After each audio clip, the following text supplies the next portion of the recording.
Hello అండి, అందరికీ నమస్కారం. మన చందమామ కథలకు మనసారా స్వాగతం. ఇప్పుడు మనం బొమ్మరిల్లులోని వసుంధర గారి రచన 100 కట్ల పిశాచం కథలు చెప్పుకుంటున్నాం కదండి. అందులోని 14వ కథ కోపం వచ్చిన వేళ ఇప్పుడు చెప్పుకుందాం. ఇక కథలోకి వెళ్దామా? అనగా ఒక గ్రామంలో సుకాముడు అనేవాడు ఉండేవాడు. అతడు ఆ ఇంట ఈ ఇంట పనులు చేసుకుని పొట్ట పోషించుకునేవాడు. ఎవరింట్లో పని చేసినా తిండి పెట్టి పంపించేవారే గాని ఎవరూ డబ్బిచ్చేవారు కాదు.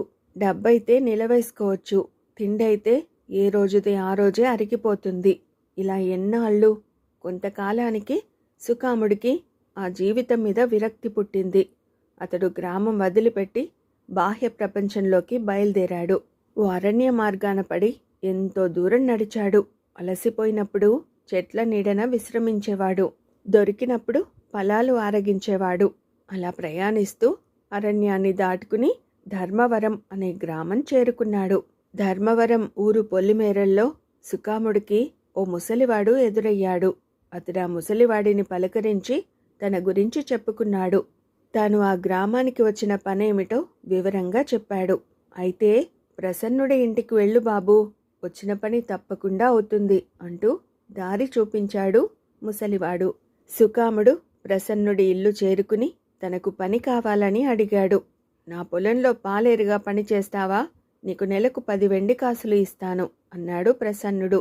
సుకాముడికి ఆ జీతం తక్కువ అనిపించింది. ఆ డబ్బు తన తిండికి మాత్రం సరిపోతుందేమో, అంతే. ఇలాగైతే తను ఎప్పటికీ డబ్బు నిలవ వేస్తాడు, ఎప్పటికీ గొప్పవాడనిపించుకుంటాడు. మీరు చెప్పిన పని చెప్పినట్లు చేస్తాను, కానీ 10 వెండి కాసులు చాలవు బాబూ, కనీసం 20 కాసులు ఇప్పించండి అన్నాడు సుకాముడు వినయంగా.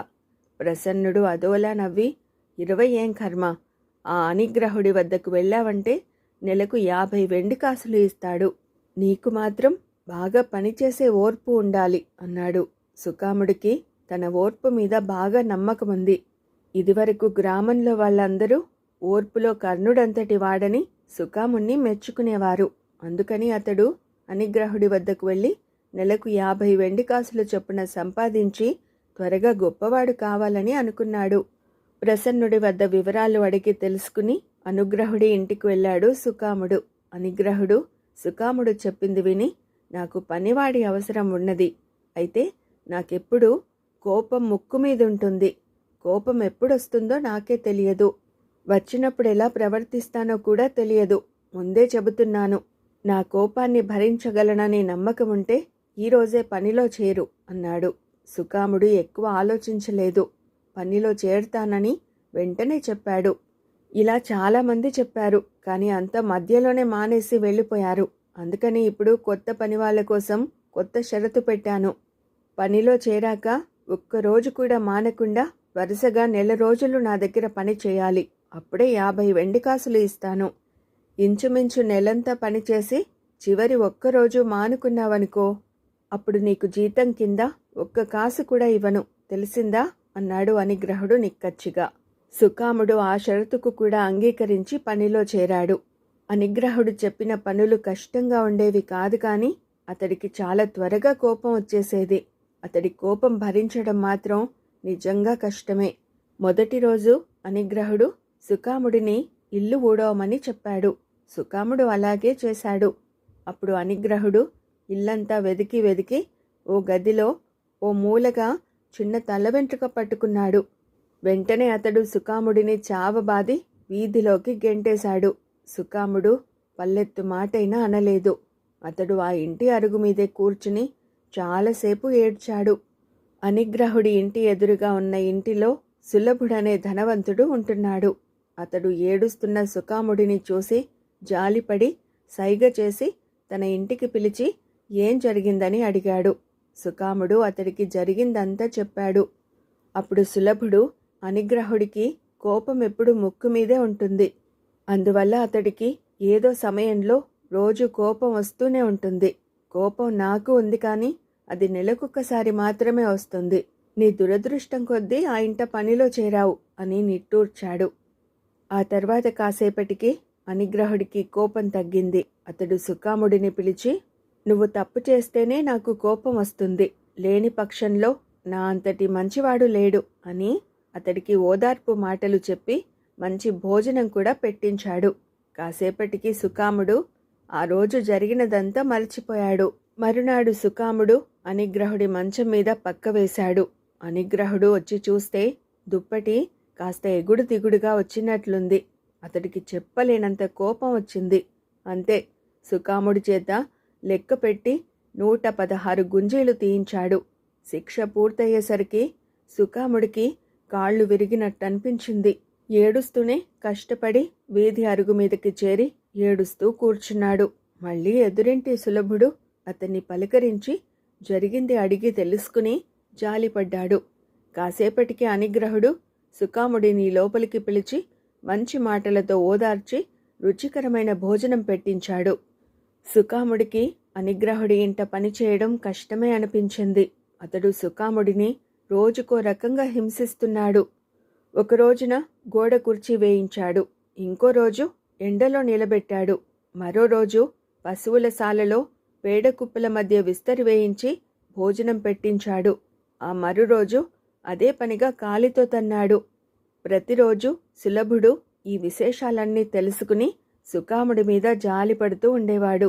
సులభుడికి దయాగుణం ఉన్నది, అంతటి మంచివాడు లేడని ఊరంతా చెప్పుకుంటారు. కానీ ఎందువల్లనో అతడికి పనివాళ్లు దొరకడం లేదు. ఎవరైనా దొరికినా ఎక్కువ కాలం పనిచేయడమూ లేదు. సులభుడు కూడా ఎవరైనా తన వద్ద పనిలో చేరితే నెలకు 50 వెండి కాసులు జీతం ఇవ్వడానికి సిద్ధంగా ఉన్నాడు. అతడికిప్పుడు సుకాముడి మీద చెప్పలేనంత మోజు మొదలైంది. సుకాముడు ఈ విషయం గ్రహించాడు. బాగా ఆలోచించాక అతడికి సులభుడి వద్ద పనిలో చేరాలని కోరిక కలిగింది. అయితే అనుకున్న ప్రకారం నెల రోజులు పూర్తిగా పనిచేస్తే తప్ప అనిగ్రహుడు తనకు ఒక్క కాసు కూడా ఇవ్వడు. అందుకని సుకాముడు అనిగ్రహుడి కోపం భరిస్తూ అతడు పెట్టే కష్టాలన్నింటినీ ఎలాగో ఓర్చుకుని నెల రోజులు పూర్తి చేశాడు. అన్న ప్రకారం అనిగ్రహుడు అతడికి 50 వెండి కాసులు ఇచ్చాడు. అప్పుడు సుకాముడు ప్రసన్నుడి వద్దకు వెళ్ళి జరిగింది చెప్పి, నువ్వు నాకు ముందే సులభుడి గురించి చెప్పి ఉండాల్సింది. నెల్లాళ్లపాటు అనిగ్రహుడి వద్ద నానా యాతన పడ్డాను అన్నాడు. ప్రసన్నుడు నవ్వి, అనిగ్రహుడి వద్ద పని చేయడానికి ఓర్పు ఉండాలన్నాను, ఉన్నదనుకునే వెళ్ళావు. కాని చివరికి ఏమైంది? నీ వల్ల కాదని అతడి వద్ద పని మానుకుంటున్నావు. ఇది అంతే అవుతుందేమో, ఆలోచించుకో అన్నాడు. సులభుడిలో ఉన్న లోపమేమిటి అని అడిగాడు సుకాముడు. ఒకరి లోపాలతో నాకు నిమిత్తం లేదు. నాకు తెలిసినదల్లా ఒక్కటే విషయం, సులభుడి వద్ద పనిచేసిన వారెవరూ జీతం పుచ్చుకోలేదు అన్నాడు ప్రసన్నుడు. సుకాముడికి ఆ మాటలు నమ్మతగ్గవిగా తోచలేదు. అతడు వెంటనే వెళ్ళి సులభుడి దగ్గర పనిలో చేరాడు. సులభుడి ఇంట సుకాముడి పని బాగున్నది. ఇంటిలోని వారందరూ అతడిని కన్నబిడ్డలాగా ఆదరించారు. ఆ రోజు అతడు చేసిన పనిలో ఎవరూ ఒక్క తప్పు కూడా ఎన్నలేదు. అయితే ఆ రాత్రి సులభుడు సుకాముడిని పిలిచి ఒక పుస్తకం చూపించి, ఈరోజు నువ్వు చేసిన తప్పులు ఈ పుస్తకంలో వ్రాసాను. ఈ విషయం నిన్ను శిక్షించడం కోసం చెప్పడం లేదు. నువ్వు చేసిన తప్పు నీకు తెలియపరచడం కోసం చెబుతున్నాను అంతే అని. అనిగ్రహుడి ఇంట నీవు ఏమేం తప్పులు చేశావో అవే నా ఇంట కూడా చేస్తున్నావు. ఇది మంచి పనివాడి లక్షణం కాదు, తెలుసుకో అని నవ్వుతూ సానునయంగా చెప్పాడు. సులభుడు పరమ శాంతమూర్తి అనే విషయంలో సందేహం లేదు. అయితే సుకాముడు కూడా అతనికి కోపం తెప్పించేలా ప్రవర్తించేవాడు కాదు. సుకాముడు ఆ ఇంట్లో చాలా కష్టపడి పనిచేసేవాడు. అయితేనేం ఏదో ఒక చిన్న పొరపాటు దొర్లడం మానవ సహజం. సులభుడు అది సహించేవాడు కాదు. ఆ తప్పుని తన పుస్తకంలో వ్రాసి సుకాముడికి వినిపించేవాడు. నిజానికి సులభుడు పుస్తకంలో రాస్తున్న తప్పులను అతడు తప్ప ఆ ఇంట్లో ఇంకెవ్వరూ తప్పు అని అనడం లేదు. ప్రతి రాత్రి సులభుడి నోట తాను చేసిన తప్పులు విన్నప్పుడల్లా సుకాముడు సిగ్గుతో తల వంచుకునేవాడు. అయితే ఆ తప్పుకు అనిగ్రహుడైతే ఎలా శిక్షించేవాడో తలుచుకుంటే సుకాముడి ఒళ్ళు జలధరించేది. సులభుడు ఎంతో మంచివాడు. అతనికి తృప్తి కలిగించే విధంగా తాను పని చేయలేకపోతున్నందుకు సుకాముడు బాధపడేవాడు. అయితే బాధపడటం మినహా ప్రయోజనం ఉండేది కాదు. అతడి వల్ల ప్రతిరోజు ఏదో ఒక చిన్న పొరపాటు జరుగుతూనే ఉన్నది.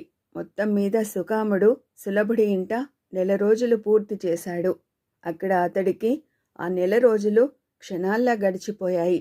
ఇలాంటి ఇంట్లో 50 ఎందుకు, 30 వెండి కాసులిచ్చినా పనిచేయొచ్చని అనుకున్నాడు సుకాముడు. అప్పుడతడికి సులభుడి ఇంట ఇంతవరకు ఎవరూ జీతం తీసుకోలేదని ప్రసన్నుడు అనడం గుర్తొచ్చి తనలో తను నవ్వుకున్నాడు. ఆ రాత్రి సుకాముడికి హాయిగా నిద్రపట్టింది. ఆ నిద్రలో అతడికి సులభుడు తనకు 50 వెండి కాసులు ఇస్తున్నట్లు కల వచ్చింది. ఒక రాత్రి వేళ తననెవరో తట్టి లేపినట్లు అనిపించి ఉలిక్కిపడి లేచి కూర్చున్నాడు సుకాముడు. సుకాముడిని నిద్రలేపినది సులభుడి భార్య. వెంటనే ఎక్కడికైనా పారిపో, నీ యజమానికి కోపం వచ్చింది అని చెప్పిందామె. సుకాముడికి ఆమె ఉద్దేశం అర్థం కాలేదు.